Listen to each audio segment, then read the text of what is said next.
If you want to transfer photos or pictures from your Google Pixel 11 to your PC or computer in general, what you can do is you can use a USB cable, and you can just simply connect your phone to your computer just like that. And if you connect your phone to your computer first, you will start just charging the phone. So you want to go to notifications, and you will find a notification about charging this device via USB. You want to tap on this notification to open USB preferences, and then here you can choose File Transfer / Android Auto. And there we go.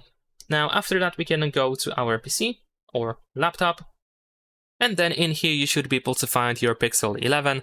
You can go to the storage, and most of your pictures are going to be here in this DCIM folder, most likely in the camera folder over here. At least this is where the Pixel smartphone saves all the pictures that you take in the camera, and all the videos that you record, of course. And as for the screenshots, then you can find them here in this pictures folder. Here we have the screenshots, and then here you can find all the screenshots that you made on your phone.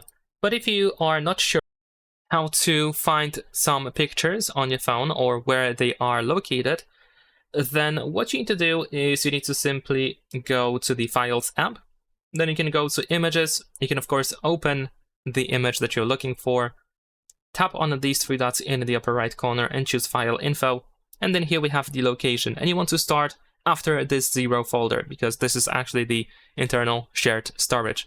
So we have DCIM folder, then the camera, and then you should be able to find the file. You can also see the name of the file as well, which can be also very helpful, of course.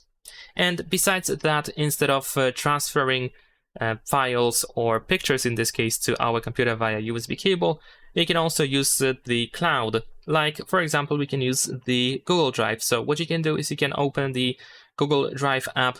You can use this plus button to upload anything that you have on your phone over here.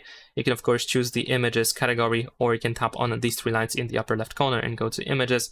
And you can use these folders to try to find anything that you want to transfer to the Google Drive. And then you can open Google Drive on the browser on your computer. So you can just Google the Google Drive phrase, for example, to find the website. Of course, you will have to sign into your Google account, and then you should be able to download files from there. And this works for every file that you have on your phone. So if you want to do this wirelessly, then I guess the Drive app is going to be the best option for you. And that's pretty much it. Leave a like and subscribe.